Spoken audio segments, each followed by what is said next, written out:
விளையாட்டுக்கள் கொஞ்சம் குறைஞ்சிருக்கா? இல்ல நம்ம தான் கொஞ்சம் தேர்றத விட்டுட்டோமா? இல்ல பரபரப்பு குறைஞ்சிருக்கு. பரபரப்பான விளையாட்டுகள் குறைஞ்சிருக்கு. ஆனா கொஞ்சம் மகளிர் உலக கிண்ணத்துல பரபரப்பு விறுவிறுப்புன்னு இந்த வாரம் உருவாகும். ஏன்னா இந்த வாரத்தின் போட்டிகளின் மூலமா யார் அரையிறுதிக்குள்ள போறாங்க, யாருக்கு கஷ்டம், யார் தொங்கிட்டு இருக்கிறாங்க, இந்த மாதிரி விஷயங்கள் நடக்க ஆரம்பித்திருக்குது. இப்ப இந்திய அணியின் தோல்வி 2வது தோல்வி வெற்றி பெற வேண்டியது. எப்பவுமே இந்த வெற்றி பெற வேண்டிய போட்டிகளில் தோல்வியினை சந்திப்பது என்பது பாரியாடி. ஆஸ்திரேலியா வெற்றி பெறுவது என்பது நினைத்து பார்க்க இயலாது. அப்படி ஒரு வாய்ப்பு கிடைத்தது, இந்தா வெற்றி பெற்று விட்டோம் என்கின்ற வாய்ப்பு வந்து அது கை நழுவி போவது என்பது பெரிய அடியா இருக்கு. இந்திய அணி அந்த ஆஸ்திரேலியா அணியோடான இறுதி அந்த போட்டியில வந்து இந்திய அணி வெல்ல வேண்டிய போட்டி தான் அது சாதனை. ஆஸ்திரேலியா எதையும் செய்யும் என்பதற்கான நல்ல உதாரணமாக இது இருக்கின்றது. எங்களோட கமெண்ட்ஸ் மூலமாக கூட வந்தது, இந்திய அணியின் தலைவியின் பந்துவீச்சு மாற்றங்கள், களத்தடுப்பு வியூகங்கள் பிழையாக இருக்கின்றன என்பது பலர் சொல்லி இருக்கின்றார்கள். அன்றைய போட்டியிலும் அது தென்பட்டது. அதே போன்று சந்திர அன்றைய தினம் 7 பந்துகள் மொத்தமாக இந்திய அணியின் துடுப்பாடவில்லை. அதாவது சகல விக்கெட்டுகளும் ஒரு பந்தும் இருந்தது. அந்த 6 பந்துகள் மீதம் இருக்க ஆஸ்திரேலிய அணிக்கு வெற்றி. அந்த 7 பந்துகள் தான் இந்த போட்டியில் இந்திய அணியின் தோல்வியை நிர்ணயித்தது.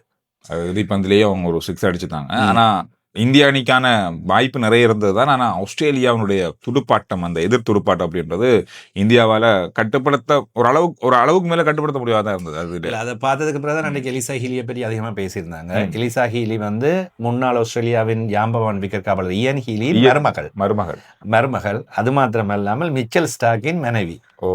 ஆஸ்திரேலிய அணியின் வேகப்பந்து வீச்சாளர் மிச்சல் ஸ்டார்க்கின் மனைவி. அவர் தான் அணியின் தலைவி இப்பொழுது. எனவே அவர் தான் அன்றைய தினம் அதிரடி நிகழ்த்தி காட்டியிருந்தார்.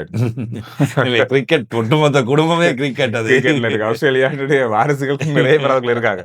இலங்கை அணி கொஞ்சம் அடுத்த சுற்றை தக்க வைத்துக் கொள்வது அப்படின்றது அவ்வளவு இலகுவானது இல்ல.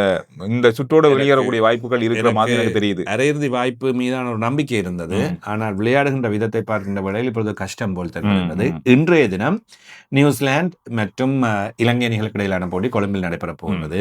ஏற்கனவே கொஞ்சம் லைட்டா மழை வர, லைட்டா இல்ல, இன்னைக்கு டாக்காவே பெய்ய போகுதுன்னு சொல்லியிருக்காங்க. கடும் மழை நேற்றிரவு. இன்று இரவு 100 மில்லிமீட்டர் வரையில் மழை பெய்யும் வாய்ப்புகள் இருப்பதாக சொல்லப்படுகின்றது. பகல்ல இல்ல, இரவுல, மாலை நேரத்துல தான் மழை. 3 மணிக்கு பிறகு 3:30 போற கிரிக்கெட் நடந்தா அப்படித்தான் நம்ம எப்பவுமே இல்லாத மழை அடிச்சு கொட்டும். சந்திரன் 2 விதத்திலும் பாதிப்பு. நியூசிலாந்து அணியை இலங்கை அணி வெற்றி பெற வேண்டும், இல்லாவிட்டால் அடுத்த சுற்று சந்தேகமாகிவிடும். மழை காரணமாக ஒரு புள்ளி கிடைத்தாலும் அதுவும் பாதிப்பு தான். வெற்றி என்பது தேவை. எனவே வெற்றி என்பது இல்லை என்றால் இனி இலங்கை வெற்றி பெற்றால் 2 புள்ளிகள்.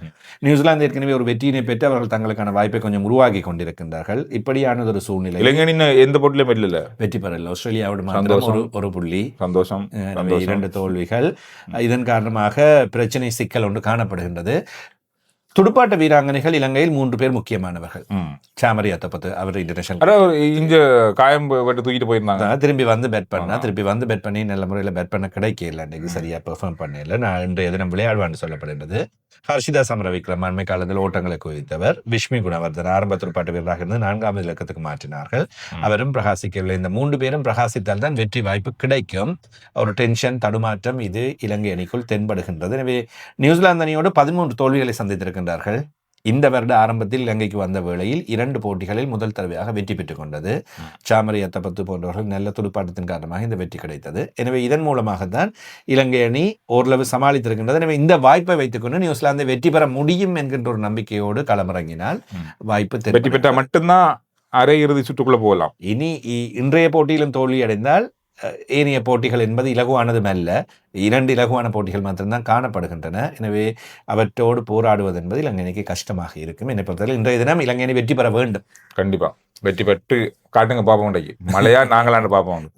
சரி, இந்த நிலைமையில நியூசிலாந்து கிரிக்கெட் அதே மாதிரி நியூசிலாந்து ஹை கமிஷன் ஒரு நல்ல விஷயத்தை செய்திருக்கிறாங்க. நாங்க நிறைய பேசிக்கொண்டே இருக்கிறோம். அதாவது உள்ளூர் வீரர்களை ஊக்குவிக்கிறது, உள்ளூர் போட்டிகளை நடத்துறது, அதுல நம்ம பக்கமாக இருக்கிற வீரர்கள் தமிழ் வீர வீராங்கனைகள் உள்வாங்கப்படுறது, அந்த மாதிரி ஒரு நிகழ்வு தான் நேற்று நடந்தது.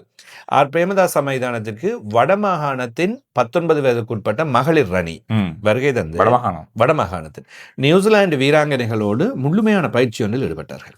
அதாவது இவரான போட்டிகளை பார்ப்பதே பெரிய விஷயம். சர்வதேச போட்டிகள் அந்த அனுபவங்களை பெற்று சர்வதேச மைதானத்தில். எனவே அவர்களோடு அவர்கள் எப்படி பயிற்சிகளை பெற்றுக் கொள்கின்றார்கள், அவர்கள் வீசுகின்ற பந்துகள், அதே போன்று அவர்களோடு பழகின்ற வாய்ப்பு, அவர்களோடு புகைப்படம் எடுக்கின்ற வாய்ப்பு, இதெல்லாம் பெரிய வாய்ப்பு உண்மையிலேயே சர்வதேச வீரர்களுக்கு. உங்களுக்கு தெரியும், ஏராளமானவர்கள் இயங்கிக் கொண்டிருப்பார்கள். அவ்வாறான ஒரு வாய்ப்பு வழங்கப்பட்டிருக்கின்றது. வடமாகாண கிரிக்கெட் சங்கம் இதை ஏற்பாடு செய்து, நியூசிலாந்தின் தூதுவர் ஆலயத்தோடு அதை ஏற்பாடு செய்து, நியூசிலாந்து தூதுவரும் நேரடியாகவே மைதானத்துக்கு சென்றார். அந்த புகைப்படத்தில் நீங்கள் பார்க்கக்கூடியதாக இருக்கும். எனவே அவரும் சென்று இந்த வீராங்கனைகள் எல்லோரையும் அறிமுகப்படுத்தி நல்ல முறையில் சிநேகமாக நட்பாக அந்த நியூசிலாந்தின் வீராங்கனைகள் இலங்கையின் இந்த 19 வடமாகாணத்தின் வீராங்கனைகளை நிறைய என்கரேஜ் பண்ணியிருந்தாங்க. ஒரு பெரிய முன்னேற்றம் கிரிக்கெட்டை பொறுத்தவரையில். அங்கே ஒரு மைதானம் தயாராகி கொண்டிருக்கு. இந்த மாதிரி வர்ற ஒரு கட்டத்துக்குள்ள ஒரு நல்ல ஒரு முன்னேற்றம் தான். மகளிர் கிரிக்கெட்டுக்குள்ளும் இப்பொழுது வடமாகாண வீராங்கனைகள் வருவதற்கான வாய்ப்புகள் உருவாகி கொண்டிருக்கின்றன. பெண்களே இலங்கை கிரிக்கெட்டுக்குள்ள இல்ல அப்படின்னு சொன்னாங்க. இப்ப தமிழ் அணியே தனியா உருவாகி கொண்டிருக்கிறது. இல்ல 3 வீராங்கனைகள் இப்பொழுது கழக மட்டத்தில் விளையாடி கொண்டிருக்கின்றார்கள். இறுதியாக நடைபெற்ற மேஜர் லீக் டூர்னமெண்டில் 3 வீராங்கனைகள், மன்னரை சேர்ந்த ஒருவர், யாழ்ப்பாணத்தை சேர்ந்த 2 விளையாடி இருக்கின்றார்கள்.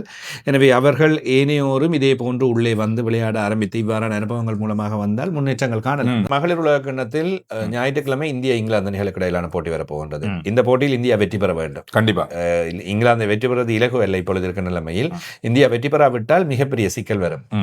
இலங்கை மாதிரியே நம்ம எதிர்பார்த்த சில விஷயங்கள் உலக மகளிர் உலக கிண்ணத்து போட்டில நடக்கலையோன்னு எனக்கு தெரியுது. அதுதான் கொஞ்சம் வித்தியாசமாக இருக்கின்றது. தலைகளா மாறிக்கொண்டிருக்கின்றது. அதே போன்று சந்துரு, இன்னும் ஒரு பெரிய முக்கியமான தொடர் ஆரம்பமாகின்றது. இந்தியா ஆஸ்திரேலியா தொடர் ஆரம்பிக்குது. எப்ப ஆரம்பிக்குது? ஞாயிற்றுக்கிழமை 19ஆம் தேதி ஆரம்பமாகின்றது. ஒரு நாள் சர்வதேச போட்டி, அதனைத் தொடர்ந்து T20. ஒரு நாள் சர்வதேச போட்டிகளை மிகப்பெரிய அளவில் எதிர்பார்த்திருக்கின்றார்கள்.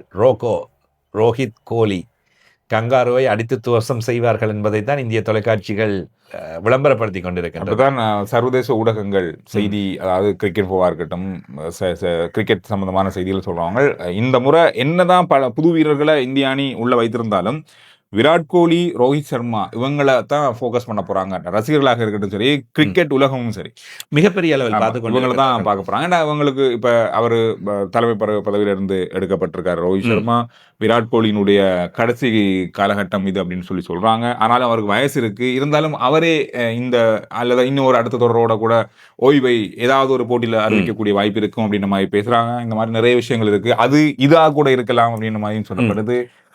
போட்டிக்கு முதல் நாளில் இவை பற்றி அக்குவர் அணிவராக நாங்கள் உங்களோடு பேச போகிறோம். எனவே என்னென்ன விஷயங்கள் அடுத்தடுத்து நீங்க ஒரு கிரிக்கெட் தகவலா நீங்க இந்த சேனலை பார்த்து கொண்டிருக்கீங்க, என்னென்ன விஷயங்கள் உங்களுக்கு தேவை, இந்த மாதிரி விஷயங்கள் பேசுனீங்கன்னா நாங்க பார்ப்போம் அப்படின்னு சொல்லி நினைச்சீங்கன்னா அதை கருத்துக்கள்ல சொல்லுங்க. அடுத்த வீடியோல சந்திக்கிறோம்.